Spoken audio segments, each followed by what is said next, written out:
दोस्तों, आज के वीडियो में आप जानेंगे कि लाखों साल पहले मानव अस्तित्व की शुरुआत कैसे हुई। इसके अलावा आप ये भी जानेंगे कि सर्वप्रथम अफ्रीका में मानव प्राणियों की उत्पत्ति कैसे हुई और पुरातत्व विज्ञानियों ने इतिहास के इन प्रारंभिक चरणों के बारे में हड्डियों और पत्थरों के औजारों के अवशेषों की सहायता से कैसे अध्ययन किया। पुरातत्व विज्ञानियों ने प्रारंभिक मानव के जीवन के बारे में पुनर्निर्माण करने के प्रयत्न किए हैं। उन्होंने ये जानने की कोशिश की कि वे कैसे घरों में रहते थे। वे पेड़ पौधों से उत्पन्न कंदमूल एवं बीजों को इकट्ठा करके और जानवरों का शिकार करके अपना भरण पोषण कैसे करते थे। इसके अलावा वे किन किन तरीकों से अपने भावों एवं विचारों को अभिव्यक्त करते थे। आप ये भी जानेंगे कि आदमी द्वारा आग और भाषा का प्रयोग कब और कैसे शुरू हुआ। और अंत में आप ये देखेंगे कि आज की दुनिया में भी जो लोग शिकार और पेड़ पौधों से प्राप्त खाद्य सामग्रियों से अपना भरण पोषण करते हैं, क्या उनके जीवन का अध्ययन करके अतीत के बारे में जानकारी मिल सकती है। मानव कब और किस रूप में सर्वप्रथम अस्तित्व में आया, ये कहना मुश्किल है, मगर ऐसा समझा जाता है कि लगभग 56 लाख वर्ष पहले पृथ्वी पर ऐसे प्राणियों का उद्भव हुआ था जिन्हें हम मानव कह सकते हैं। इसके बाद आदि मानव के कई रूप बदले और कालांतर में लुप्त हो गए। आज हम जिस रूप में मानव को देखते हैं, जिन्हें हमने आगे चलकर आधुनिक मानव कहा, वैसे लोग 1,60,000 साल पहले पैदा हुए थे। लगभग 8,000 ईसा पूर्व तक मानव इतिहास के इस लंबे अरसे के दौरान लोग दूसरों द्वारा मारे गए या अपनी मौत खुद मरे, प्राणियों के शरीर में से मांस निकालकर जानवरों का शिकार करके अथवा पेड़ पौधों से कंदमूल, फल और बीज आदि बटोरकर अपना पेट भरते थे। धीरे धीरे उन्होंने पत्थरों से औजार बनाना और आपस में बातचीत करना भी सीख लिया। हालांकि आगे चलकर मानव ने भोजन जुटाने के कई और तरीके भी अपना लिए थे, पर शिकार और संग्रह करके यानी इधर उधर से खाने की चीजें तलाशने और बटोरने का तरीका भी चलता रहा। आज भी दुनिया के कुछ भागों में ऐसे शिकारी संग्राहक समाज यानी हंटर गैदरर सोसाइटीज हैं जो शिकार और संग्रहण से अपने भोजन की व्यवस्था करते हैं। इसीलिए विशेषज्ञों को लगता है कि आज के इन शिकारी संग्राहक लोगों के जीवन शैली का अध्ययन करके हमें अतीत के बारे में कुछ जानकारी जरूर मिल सकती है। आज हमें आदि मानव के इतिहास की जानकारी मानव के जीवाश्मों यानी फॉसिल्स, पत्थर के औजारों और गुफाओं की चित्रकारियों की खोजों से मिलती है। इनमें से प्रत्येक खोज का अपना एक इतिहास है।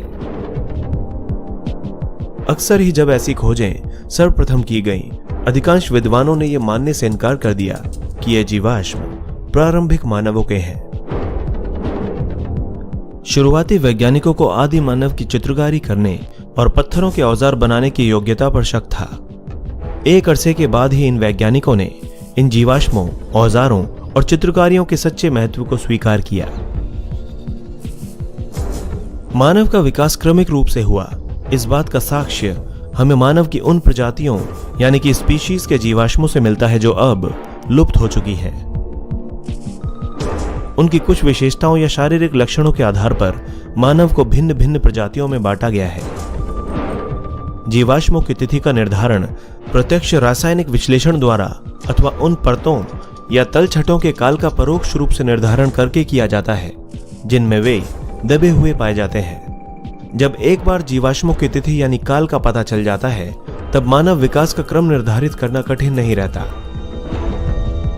लगभग 200 वर्ष पहले सर्वप्रथम जब ऐसी खोजें की गईं, तब अनेक विद्वान ये मानने को तैयार नहीं थे कि खुदाई में मिले जीवाश्म और पत्थर के औजार तथा चित्रकारियों जैसी अन्य चीजें वास्तव में मनुष्य के आदिकालीन रूप से संबंध रखती थीं। मानव के विकास के क्रम को 360 से 240 लाख वर्ष पहले तक खोजा जा सकता है। यह वो समय था जब एशिया तथा अफ्रीका में स्तनपायी प्राणियों की प्राइमेट नामक श्रेणी का उद्भव हुआ था।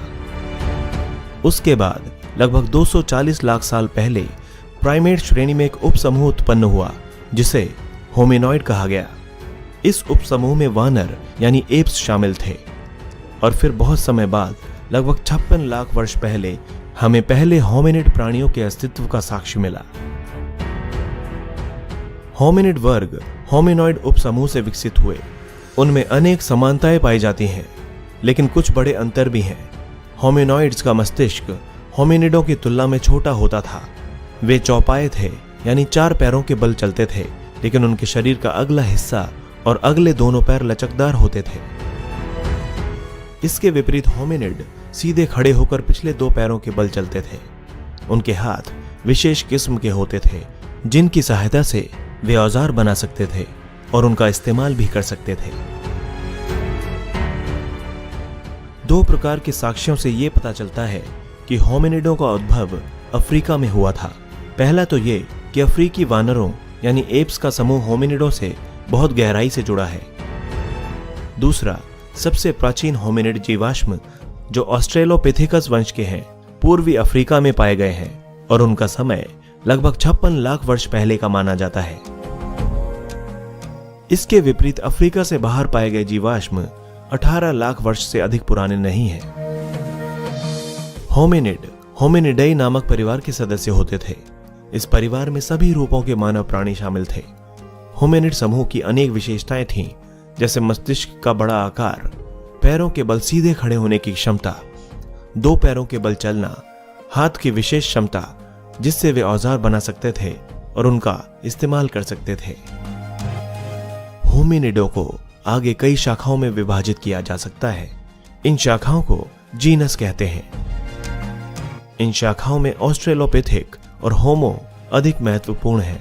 इन शाखाओं में प्रत्येक की कई प्रजातियां होती हैं। ऑस्ट्रेलोपिथेकस और होमो के बीच कुछ बड़े अंतर उनके मस्तिष्क के आकार, जबड़े और दांतों के संबंध में पाए जाते हैं।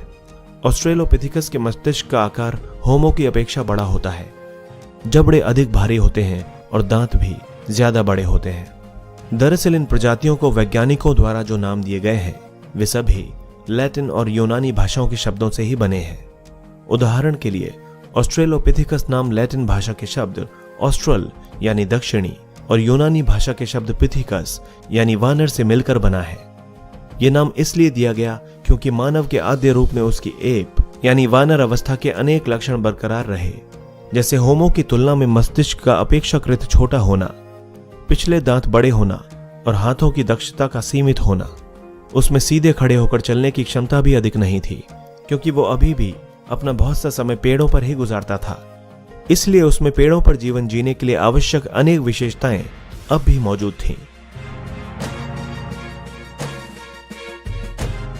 आगे चलकर जब औजार बनाने और लंबी दूरी तक पैदल चलने की क्रिया में बढ़ोतरी होती गई, तब मानवीय विशिष्टताओं तथा लक्षणों का विकास भी होता गया।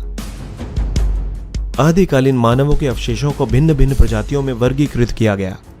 इन प्रजातियों को अक्सर उनकी हड्डियों की रचना में पाए जाने वाले अंतरों के आधार पर एक दूसरे से अलग किया जाता था। उदाहरण के लिए प्रारंभिक मानवों की प्रजातियों को उनके खोपड़ी के आकार और जबड़े की विशिष्टता के आधार पर बांटा गया है।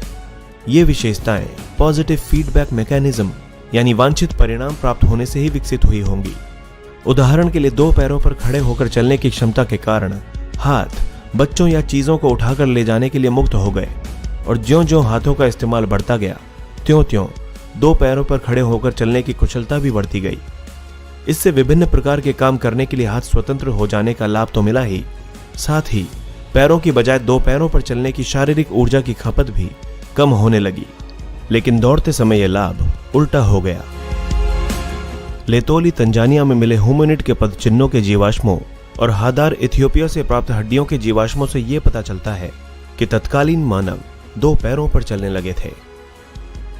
लगभग 25 लाख वर्ष पहले हिमयुग के प्रारंभ में जब पृथ्वी के बड़े बड़े भाग बर्फ से ढक गए, तो जलवायु तथा वनस्पतियों की स्थिति में बड़े बड़े परिवर्तन आए। तापमान और वर्षा में कमी हो जाने के कारण जंगल कम हो गए और घास के मैदानों का क्षेत्रफल बढ़ गया, जिसके परिणाम स्वरूप ऑस्ट्रेलोपिथेकस के प्रारंभिक रूप जो जंगलों में रहने के आदी थे, धीरे धीरे लुप्त हो गए और उनके स्थान पर उनकी दूसरी प्रजातियां आ गईं, जो सूखी परिस्थितियों में आराम से रह सकती थीं। इनमें जीनस होमो के सबसे पुराने प्रतिनिधि शामिल थे। होमो लैटिन भाषा का एक शब्द है जिसका अर्थ है आदमी। यद्यपि इसमें पुरुष और स्त्री दोनों शामिल हैं। वैज्ञानिकों ने होमो को कई प्रजातियों में बांटा है और इन प्रजातियों को उनकी विशेषताओं के अनुसार अलग अलग नाम दिए हैं। इस प्रकार जीवाश्मों को होमो हेबिलिस यानी औजार बनाने वाले, होमो इरेक्टस यानी सीधे खड़े होकर पैरों के बल चलने वाले और होमो सेपियंस यानी कि बुद्धिमान मनुष्य के रूप में वर्गीकृत किया गया है। कुछ जीवाश्मों का नामकरण उन स्थानों के आधार पर किया गया है जहां उस विशेष प्रकार के जीवाश्म सर्वप्रथम मिले। जैसे कि जर्मनी के शहर हाइडलबर्ग में पाए गए जीवाश्मों को होमो हाइडलबर्गेंसिस कहा गया, जबकि निएंडर घाटी में पाए गए जीवाश्मों को होमो निएंडरथैलेंसिस श्रेणी में रखा गया। यूरोप में मिले सबसे पुराने जीवाश्म होमो हाइडलबर्गेंसिस और होमो निएंडरथैलेंसिस के हैं। ये दोनों ही होमो सेपियंस प्रजाति के हैं। हाइडलबर्ग मानव लगभग 8 लाख साल पहले दूर दूर तक फैले हुए थे। उनके जीवाश्म अफ्रीका, एशिया और यूरोप में पाए गए हैं। निएंडरथल मानव मोटे तौर पर 1,30,000 से 35,000 वर्ष पहले तक यूरोप, पश्चिमी और मध्य एशिया में रहा करते थे। वे पश्चिमी यूरोप में लगभग 35,000 वर्ष पहले अचानक विलुप्त हो गए। सामान्यतः ऑस्ट्रेलोपिथिकस की तुलना में होमो का मस्तिष्क बड़ा होता था, जबड़े बाहर की ओर कम निकले हुए थे और दांत छोटे थे। उनके मस्तिष्क के आकार में वृद्धि को अधिक बुद्धिमत्ता और बेहतर याददाश्त से जोड़ा जाता है।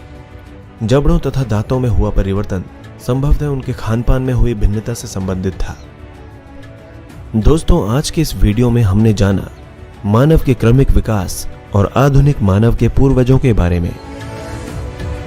अगले एपिसोड में हम आधुनिक मानव के बारे में जानेंगे।